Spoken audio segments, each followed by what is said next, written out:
ಇಂದು ಈ ವರ್ಷದ ಮೊದಲ ಸೂರ್ಯಗ್ರಹಣವು ನಡೆಯುತ್ತಿದೆ.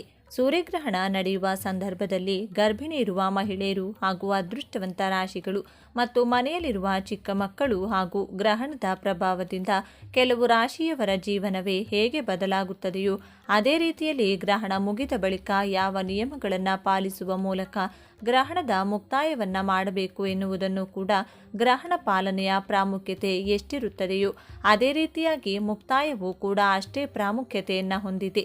ಅಂದರೆ ಗ್ರಹಣವನ್ನು ಬಿಡಬೇಕಾದ್ರೆ ಗ್ರಹಣದ ಮುಕ್ತಾಯವನ್ನು ಹೇಗೆ ಮಾಡಬೇಕು ಅನ್ನೋದನ್ನು ಈ ವಿಡಿಯೋದಲ್ಲಿ ನಿಮಗೆ ಪರಿಪೂರ್ಣವಾಗಿ ಸರಳವಾಗಿ ಹಾಗೂ ಸ್ಪಷ್ಟವಾಗಿ ತಿಳಿಸಲಾಗಿತ್ತು. ನೀವು ಕೂಡ ಗ್ರಹಣ ಹಾಗೂ ದೇವರನ್ನು ನಂಬುವವರಾಗಿದ್ದರೆ ತಪ್ಪದೆ ಈ ವಿಡಿಯೋಗೆ ಈಗಲೇ ಒಂದು ಲೈಕ್ ಮಾಡಿ. ಭಾರತದಲ್ಲಿ ಸೂರ್ಯಗ್ರಹಣಕ್ಕೆ ಅತ್ಯಂತ ವಿಶೇಷವಾದ ಸ್ಥಾನವಿದೆ. ಇದು ಕೇವಲ ಭೌಗೋಳಿಕ ಕೌತುಕ ಘಟನೆ ಅಲ್ಲದೆ ಭಾರತೀಯ ಜ್ಯೋತಿಷ್ಯ ಶಾಸ್ತ್ರದಲ್ಲಿ ಇದಕ್ಕೆ ತನ್ನದೇ ಆದ ಸ್ಥಾನವಿದ್ದು ಅನೇಕ ಭಾರತೀಯ ಮಹಿಳೆಯರು ಹಾಗೂ ಪುರುಷರು ಈ ಸೂರ್ಯಗ್ರಹಣವನ್ನು ಪಾಲಿಸುತ್ತಾರೆ. ಈ ವರ್ಷದಲ್ಲಿ ನಡೆಯುತ್ತಿರುವ ಮೊದಲ ಸೂರ್ಯಗ್ರಹಣವು ಈ ದಿನ ಅಂದರೆ ಫೆಬ್ರವರಿ 17ರಂದು ಬಂದಿದ್ದು ಈ ವರ್ಷದ ಅತ್ಯಂತ ಪ್ರಭಾವಶಾಲಿ ಗ್ರಹಣವಾಗಿದೆ.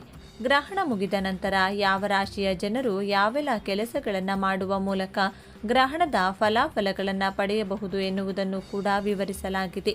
ಅದರಲ್ಲೂ ವಿಶೇಷವಾಗಿ ಮಹಿಳೆಯರು ಗ್ರಹಣ ಮುಗಿದು ಬಳಿಕ ಈ ಒಂದು ಚಿಕ್ಕ ಕೆಲಸವನ್ನು ಮಾಡುವುದು ಮರಿಬೇಡಿ. ಮನೆಯಲ್ಲಿ ಚಿಕ್ಕ ಮಕ್ಕಳಿದ್ರೆ ವಿಡಿಯೋವನ್ನು ಎಲ್ಲಿಯೂ ಕೂಡ ಸ್ಕಿಪ್ ಮಾಡದೆ ಕೊನೆ ತನಕ ನೋಡಿ.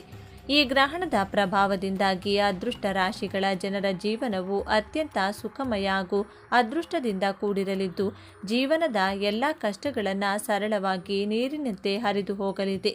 ಆದರೆ ಈ ಗ್ರಹಣದ ಪ್ರಭಾವವನ್ನು ಹೇಗೆ ಪಡೆದುಕೊಳ್ಳಬೇಕು ಅನ್ನುವುದನ್ನು ಕೂಡ ಈ ವಿಡಿಯೋದಲ್ಲಿ ವಿವರಿಸಲಾಗಿದೆ. ಒಂದೇ ಮಾತಿನಲ್ಲಿ ಸರಳವಾಗಿ ಹೇಳಬೇಕಾದ್ರೆ ಮನುಷ್ಯ ಹುಟ್ಟಿದಾಗ ಹೇಗೆ ಹುಟ್ಟುಹಬ್ಬವನ್ನು ಆಚರಿಸಿಕೊಳ್ಳುತ್ತಾನೆಯೋ ಅದೇ ಆತನು ಮರಣ ಹೊಂದಿದ ಬಳಿಕ ಆತನ ಶವ ಸಂಸ್ಕಾರವನ್ನು ಹೇಗೆ ಮಾಡುತ್ತಾರೆ ಅದೇ ರೀತಿಯಾಗಿ ಪ್ರತಿಯೊಂದು ಆದಿ ಮತ್ತು ಅಂತ್ಯ ಇದ್ದೇ ಇರುತ್ತದೆ.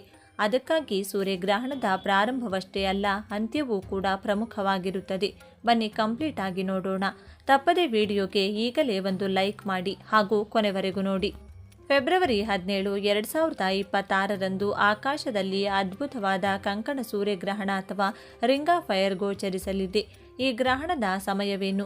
ಭಾರತದಲ್ಲಿ ಇದು ಕಾಣುತ್ತದೆಯೇ? ಗ್ರಹಣ ಮುಗಿದ ನಂತರ ನಾವು ಮಾಡಬೇಕಾದ ಪ್ರಮುಖ ಕೆಲಸಗಳೇನು ಮತ್ತು ತೆಗೆದುಕೊಳ್ಳಬೇಕಾದ ಮುನ್ನೆಚ್ಚರಿಕೆಗಳೇನು? ಈ ಎಲ್ಲ ಮಾಹಿತಿಯನ್ನು ಇಂದಿನ ವಿಡಿಯೋದಲ್ಲಿ ನಾವು ಸಂಪೂರ್ಣವಾಗಿ ತಿಳಿಯೋಣ. ವಿಡಿಯೋವನ್ನು ಕೊನೆವರೆಗೂ ನೋಡಿ. ಫೆಬ್ರವರಿ 17, 2026 ಮಂಗಳವಾರದಂದು ಈ ಗ್ರಹಣ ಸಂಭವಿಸಲಿದೆ. ಗ್ರಹಣದ ಪ್ರಾರಂಭ ಮಧ್ಯಾಹ್ನ 3:26ಕ್ಕೆ, ಗ್ರಹಣದ ಮಧ್ಯಕಾಲ ಸಂಜೆ 5:42ಕ್ಕೆ, ಗ್ರಹಣದ ಮುಕ್ತಾಯ ಸಂಜೆ 7:57ಕ್ಕೆ. ಮುಖ್ಯ ಮಾಹಿತಿ: ಈ ಸೂರ್ಯಗ್ರಹಣವು ಭಾರತದಲ್ಲಿ ಗೋಚರಿಸುವುದಿಲ್ಲ. ಇದು ಅಂಟಾರ್ಟಿಕಾ, ದಕ್ಷಿಣ ಆಫ್ರಿಕಾ ಮತ್ತು ದಕ್ಷಿಣ ಅಮೆರಿಕಾದ ಕೆಲವು ಭಾಗಗಳಲ್ಲಿ ಮಾತ್ರ ಸ್ಪಷ್ಟವಾಗಿ ಕಂಡುಬರುತ್ತದೆ. ಭಾರತದಲ್ಲಿ ಗ್ರಹಣ ಕಾಣಿಸದ ಕಾರಣ ಯಾವುದೇ ಪೂಜೆ ಅಥವಾ ಆಹಾರದ ಮೇಲೆ ಕಟ್ಟುನಿಟ್ಟಾದ ಸೂತಕ ಅನ್ವಯಿಸುವುದಿಲ್ಲ ಎಂದು ಶಾಸ್ತ್ರಗಳು ಹೇಳುತ್ತವೆ. ಗ್ರಹಣ ಮುಗಿದ ಬಳಿಕ ಪಾಲಿಸಬೇಕಾದ ನಿಯಮಗಳು: ಗ್ರಹಣವು ಭಾರತದಲ್ಲಿ ಕಾಣಿಸದಿದ್ದರೂ ಜ್ಯೋತಿಷ್ಯ ಶಾಸ್ತ್ರದ ಪ್ರಕಾರ ಗ್ರಹಣದ ಪ್ರಭಾವ ಭೂಮಿಯ ಮೇಲೆ ಇದ್ದೇ ಇರುತ್ತದೆ. ಆದ್ದರಿಂದ ಗ್ರಹಣ ಮುಗಿದ ನಂತರ ನಿಯಮಗಳನ್ನು ಪಾಲಿಸುವುದು ಅತ್ಯಂತ ಶುಭ. ಶುದ್ಧೀಕರಣ ಸ್ನಾನ: ಗ್ರಹಣ ಮುಗಿದ ತಕ್ಷಣ ಅಥವಾ ಮರುದಿನ ಸೂರ್ಯೋದಯಕ್ಕೆ ಮೊದಲು ತಣ್ಣೀರಿನ ಸ್ನಾನ ಮಾಡುವುದು ಶ್ರೇಷ್ಠ. ಸ್ನಾನದ ನೀರಿಗೆ ಸ್ವಲ್ಪ ಗಂಗಾಜಲ ಅಥವಾ ತುಳಸಿ ಎಲೆಯನ್ನು ಹಾಕಿಕೊಳ್ಳಿ. ದೇವಸ್ಥಾನ ಮತ್ತು ಮನೆ ಶುದ್ಧಿ: ಮನೆಯ ಪೂಜಾ ಕೋಣೆಯನ್ನು ಶುಚಿಗೊಳಿಸಿ ದೇವರ ವಿಗ್ರಹಗಳಿಗೆ ಅಭಿಷೇಕ ಮಾಡಿ ಅಥವಾ ತುಳಸಿ ನೀರಿನಿಂದ ಪ್ರೋಕ್ಷಣೆ ಮಾಡಿ. ಮನೆಯ ಸುತ್ತಲೂ ಗೋಮೂತ್ರ ಅಥವಾ ಉಪ್ಪು ನೀರನ್ನು ಚಿಮುಕಿಸುವುದರಿಂದ ನಕಾರಾತ್ಮಕ ಶಕ್ತಿ ದೂರವಾಗುತ್ತದೆ. ದಾನ ಧರ್ಮ: ಗ್ರಹಣದ ನಂತರ ಬಡವರಿಗೆ ಅಕ್ಕಿ, ಗೋಧಿ, ಬೆಲ್ಲ ಅಥವಾ ಬಿಳಿ ಬಟ್ಟೆಯನ್ನು ದಾನ ಮಾಡುವುದು ಅತ್ಯಂತ ಪುಣ್ಯದಾಯಕ. ಇದು ಗ್ರಹಣದಿಂದ ಉಂಟಾಗುವ ದೋಷಗಳನ್ನು ನಿವಾರಿಸುತ್ತದೆ. ತಾಜಾ ಆಹಾರ ಸೇವನೆ: ಶಾಸ್ತ್ರಗಳ ಪ್ರಕಾರ ಗ್ರಹಣದ ಮುನ್ನ ಉಳಿದ ಆಹಾರವನ್ನು ಸೇವಿಸಬಾರದು. ಗ್ರಹಣ ಮುಗಿದ ನಂತರ ತಾಜಾ ಆಹಾರವನ್ನು ತಯಾರಿಸಿ ಸೇವಿಸುವುದು ಆರೋಗ್ಯದ ದೃಷ್ಟಿಯಿಂದಲೂ ಉತ್ತಮ. ತೆಗೆದುಕೊಳ್ಳಬೇಕಾದ ಮುನ್ನೆಚ್ಚರಿಕೆಯ ಕ್ರಮಗಳು: ಈ ಗ್ರಹಣವು ಕುಂಭ ರಾಶಿ ಮತ್ತು ಧನಿಷ್ಠ ನಕ್ಷತ್ರದಲ್ಲಿ ಸಂಭವಿಸುತ್ತಿರುವುದರಿಂದ ಕೆಲವು ಮುನ್ನೆಚ್ಚರಿಕೆಗಳು ಅಗತ್ಯ. ಗರ್ಭಿಣಿಯರು ಗ್ರಹಣದ ಅವಧಿಯಲ್ಲಿ ಮನೆಯಿಂದ ಹೊರಬರಬೇಡಿ. ಗ್ರಹಣ ಮುಗಿದ ನಂತರ ದೇವರ ದರ್ಶನ ಮಾಡುವುದು ಒಳ್ಳೆಯದು. ಆರೋಗ್ಯದ ಮೇಲೆ ಪ್ರಭಾವ. ಗ್ರಹಣವು ಜೀರ್ಣಕ್ರಿಯೆಯ ಮೇಲೆ ಪ್ರಭಾವ ಬೀರಬಹುದು, ಆದ್ದರಿಂದ ಹಗುರವಾದ ಆಹಾರ ಸೇವಿಸಿ. ನೀವು ಗ್ರಹಣ ಗೋಚರಿಸುವ ಪ್ರದೇಶದಲ್ಲಿದ್ದರೆ ಎಂದಿಗೂ ಬರಿಗಣ್ಣಿನಿಂದ ಸೂರ್ಯನನ್ನು ನೋಡಬೇಡಿ.